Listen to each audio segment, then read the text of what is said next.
आप सभी ठीक कहते हैं। हमें अति शीघ्र लंका पर कूच करना चाहिए,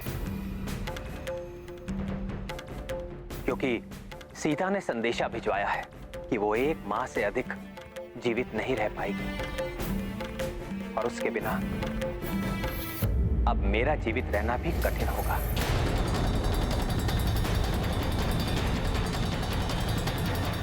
परंतु मेरे मित्रों, लंका जाने के लिए जब मैं उस विशाल 100 योजन सागर को पार करने की कल्पना करता हूं,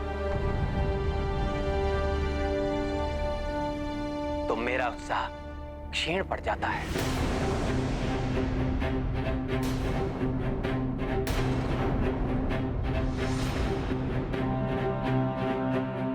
हनुमान ने तो उसे एक ही छलांग में पार कर लिया। संभव है अन्य वानर भी उस पार जा सके, परंतु मैं और लक्ष्मण तो साधारण मनुष्य हैं।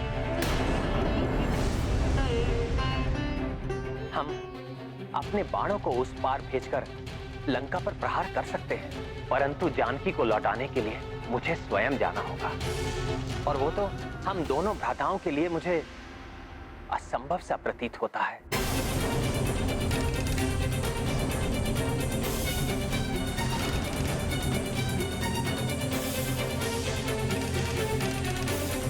हे प्रभु, आप आशा के सागर हैं। आपको निराशा शोभा नहीं देती। जब मैंने अपनी समस्त आशाएं त्याग दी थी, तब आपने मेरा उद्धार किया था। अब भी हम सब मिलकर कोई उपाय अवश्य ढूंढ लेंगे। कैसा उपाय महाराज सुग्रीव? हम दोनों उड़ नहीं सकते, हनुमान के समान छलांग नहीं लगा सकते, सागर में विचरण करने वाले भयंकर जीवों के भय से हम तैरकर या नौका में भी नहीं जा सकते, और हमारी समस्त सेना के लिए सागर पार करना अत्यंत कठिन होगा। और हम दोनों भ्राता, हम दोनों मनुष्यों के लिए तो ये संभव ही नहीं है महाराज सुग्रीव। प्रसन्न हुआ लंकेश। उचित समय आने पर युद्ध का आदेश भी दूंगा मैं।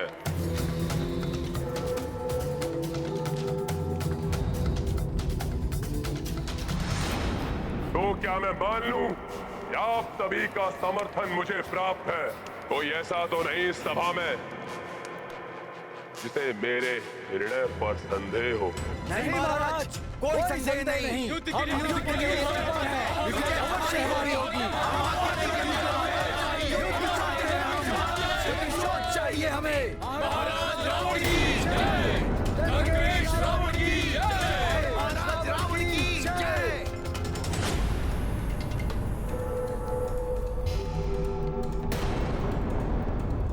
तो फिर निश्चित हुआ, हमारे विरुद्ध खड़े होने वाले को दंड अवश्य मिलेगा। उस वनवासी नर और उस दुष्ट बानर को।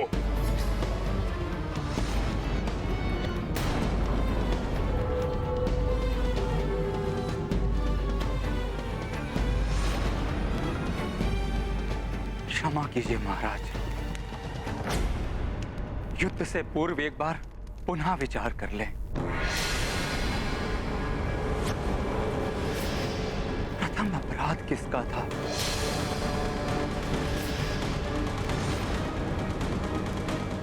देवी सीता का हरण किसने किया, जिसके कारण वो वानर यहां लंका में आया और एकाकी संपूर्ण लंका को भस्म कर चला गया? सोचिए महाराज, जिस सेना का एक दूत इतना बलशाली है, तो संपूर्ण सेना कितनी शक्तिशाली होगी।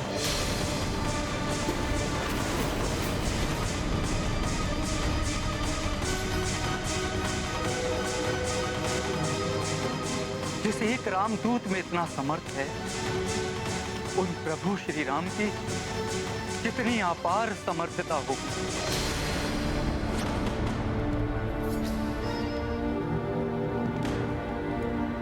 मेरा सुझाव है लंकेश, हमें देवी सीता को सादर लौटाकर पाप मुक्त हो जाना चाहिए। इसी में संपूर्ण लंका की सुरक्षा है। अन्यथा श्री राम की सेना के रूप में हमारी ओर अग्रसर विनाश को कोई नहीं रोक सकेगा।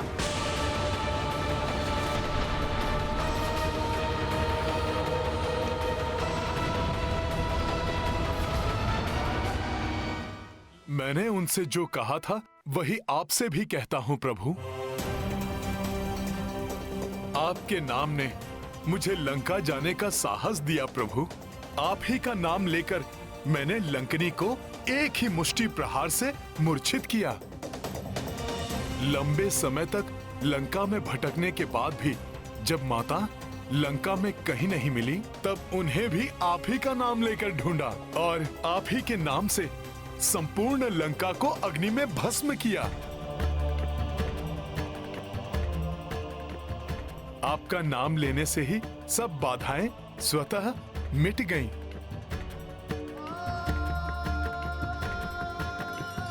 तो फिर प्रभु, जब आप स्वयं हमारे साथ होंगे तब कोई बाधा हमें कहां रोक पाएगी।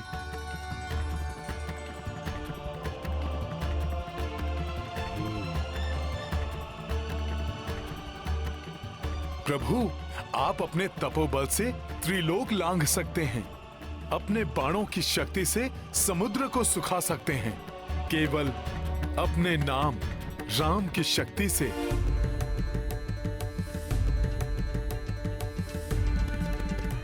आप एक तुच्छ वानर को हनुमान बना सकते हैं।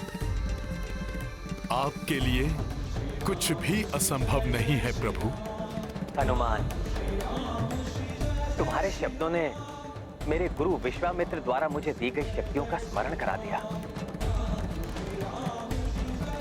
और जब हनुमान जैसा उत्साहवर्धन करने वाला साथी हो तो सच में असाध्य कार्य भी सरल बन जाते हैं। मैं तुम्हें आशीष देता हूं। जो भक्त कठिन समय में तुम्हारा नाम लेगा उसकी कठिनाई दूर हो जाएगी, दूर हो जाएगी, दूर हो जाएगी, दूर हो जाएगी।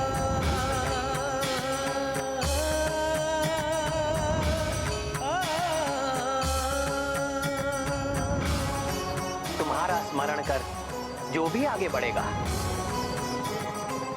उसका आत्मविश्वास कभी क्षीण नहीं होगा। धन्यवाद प्रभु, धन्यवाद। बस विभीषण, बस।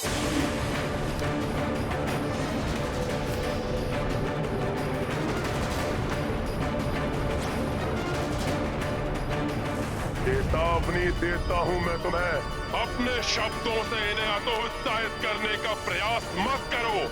सब जानते हैं कि उस वानर का बचाव कर पहले ही तुम लंका को क्षति पहुंचा चुके हो।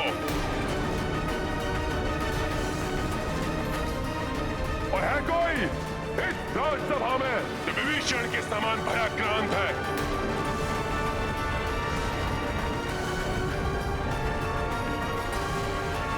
नहीं महाराज। महायोद्धा युवराज इंद्रजीत और आपके अनुज महाशक्तिशाली कुंभकर्ण से जो सेना सज्जित हो, जिसका नेतृत्व त्रिलोक विजेता लंकेश रावण कर रहे हो, जिनके योद्धाओं में अनेक शक्तियों का संचय हो, उस सेना को किसका भय?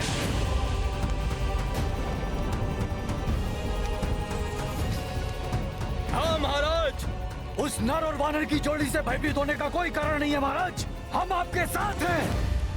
हाँ महाराज, हम आपके महाराज, हम आपके साथ हैं। हम आपके साथ हैं महाराज।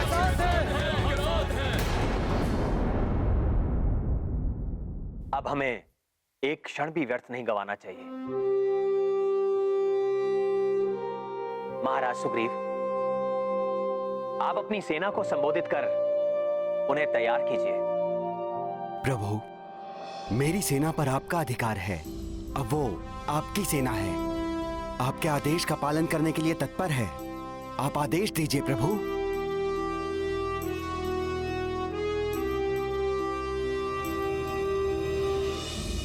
मैं आप सबका आभारी हूं कि आप सब मेरे साथ हैं। ये युद्ध भयंकर होगा और इस युद्ध में हमारा सबसे बड़ा शस्त्र होगा हमारा आत्मविश्वास, जो हनुमान ने अभी हम सब में जागृत किया है।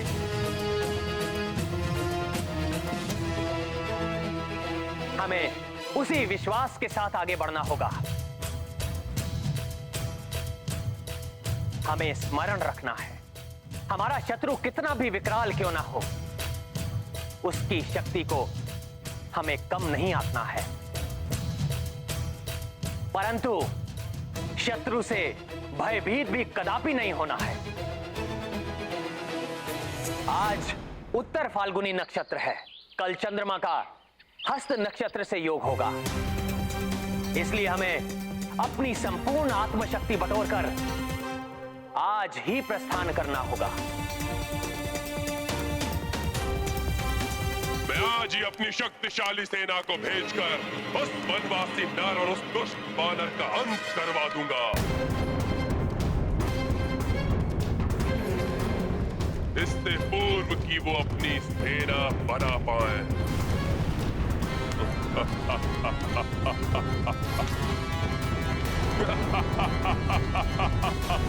लंकेश की जय हो, लंकेश की जय हो, लंकेश की जय हो, लंकेश की जय हो, लंकेश की जय हो।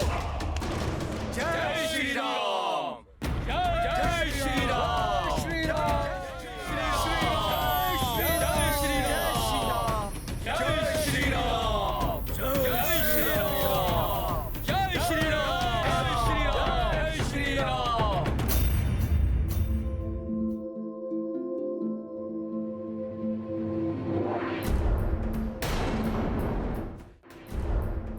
महाराज सुग्रीव, जामवन जी, लंका के लिए कूच करने से पूर्व हमें एक सुनियोजित एवं सुदृढ़ रणनीति बनानी होगी।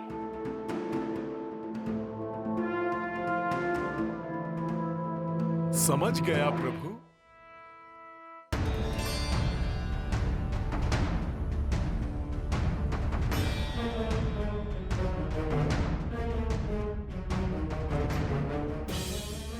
रावण शांत नहीं बैठेगा। वो हमारे दक्षिणी समुद्र तट तक पहुंचने के पूर्व भी हम पर आक्रमण कर सकता है, इसलिए हमें बड़ी ही कुशलता से रणनीति बनानी होगी।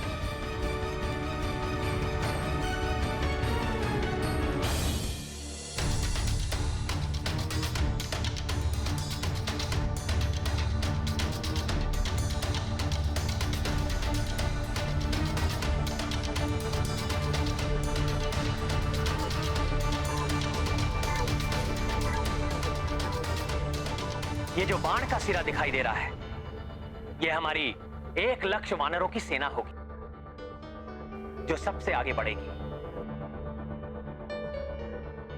और आने वाले संकट को भांपकर पीछे आने वाली मुख्य सेना को चेतावनी देगी।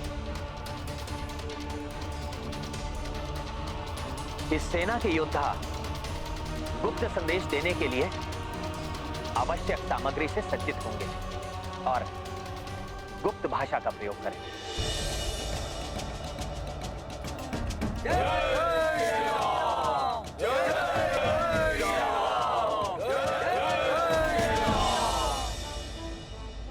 प्रभु, मेरे मित्र नील की यह विशेषता है कि वो आने वाले संकट को पहले ही भांप लेता है।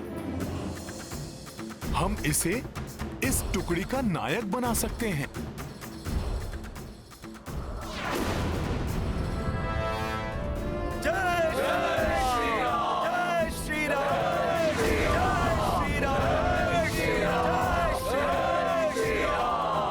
सूर्य अपने शीर्ष पर होगा, उस अभिजीत मुहूर्त में जो किसी भी नए कार्य को करने के लिए सबसे उचित समय है, उस समय उठाया गया प्रथम चरण निश्चित रूप से विजय को प्रशस्त करेगा। उस मुहूर्त में योद्धा नील का संकेत प्राप्त होते ही हमारी मुख्य सेना का चौथाई भाग आगे बढ़ेगा।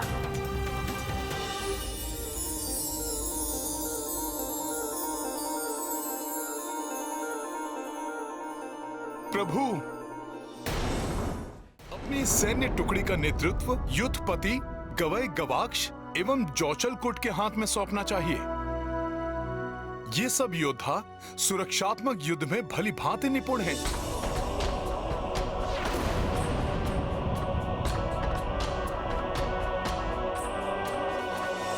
वो देखिए, रंग बिरंगी तितलियां।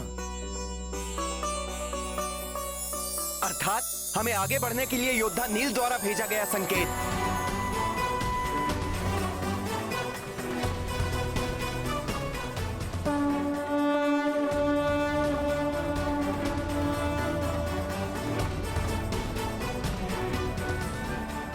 इसी प्रकार सेना के दो बड़े भाग ढाल के आकार में दक्षिण दिशा की ओर बढ़ते हुए दोनों ओर से मोर्चा संभाले रहे हैं।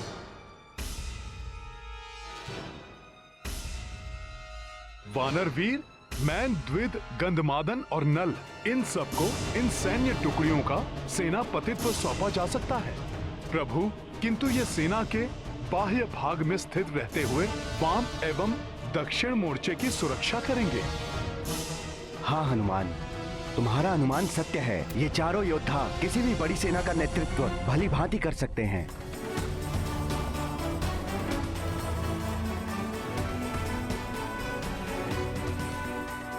पिताश्री, आदेश दीजिए। जिस वानर के कारण आपकी समस्त लंका में जगहसाई हुई है, अभी के अभी जाकर उस वानर और उसके स्वामी नर का वध कर देता हूँ। उनका वध होगा मेघनाथ,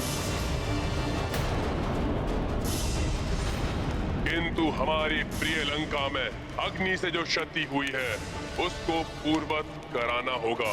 इसके लिए तुम विश्वकर्मा और समस्त दिक्पालों को कार्य सौंपोगे।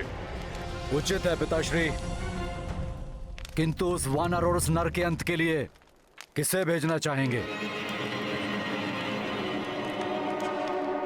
है कोई जो उस नर और वानर का ही नहीं, उसकी समस्त सेना का वध करेगी।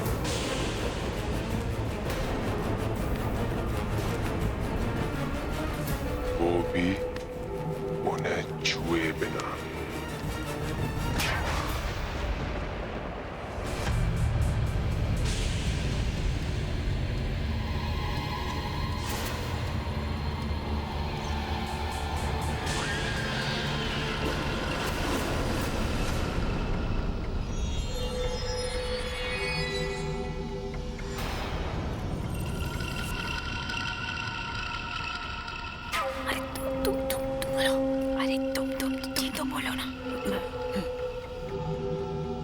प्रणाम महामारी साम्राज्ञी विशुचिका, लंकापति रावण ने हमें भेजा है आपको स्मरण कराने के लिए कि आपकी बहन लंकनी की प्रताड़ना का प्रतिशोध लेने का समय आ गया है। उन्हें आशा है कि आप ये कदापि नहीं भूली होंगी कि कितनी निर्दयता से एक वानर ने आपकी बहन लंकनी पर भीषण प्रहार किए थे।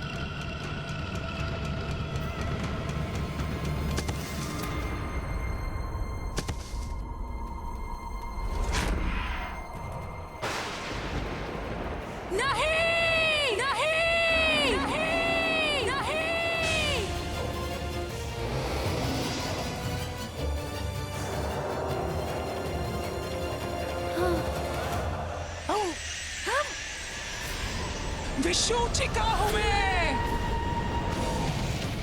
महामारी की महासाम्राज्ञी। मेरे कीटाणुओं का वार कर देता है सबका संहार। नहीं बचेगा वो वानर और ना ही बचेगा वो नर जिनके कारण प्रताड़ित हुई थी मेरी बहन लंकिनी। तड़पा तड़पा कर मारेगी ये महामारी विशुचिका उन्हें। जल और वायु सब दूषित कर दूंगी मैं। मरेगा वो नर, मरेगा वो वानर और मरेंगे वो सब जो उनका साथ दे रहे होंगे।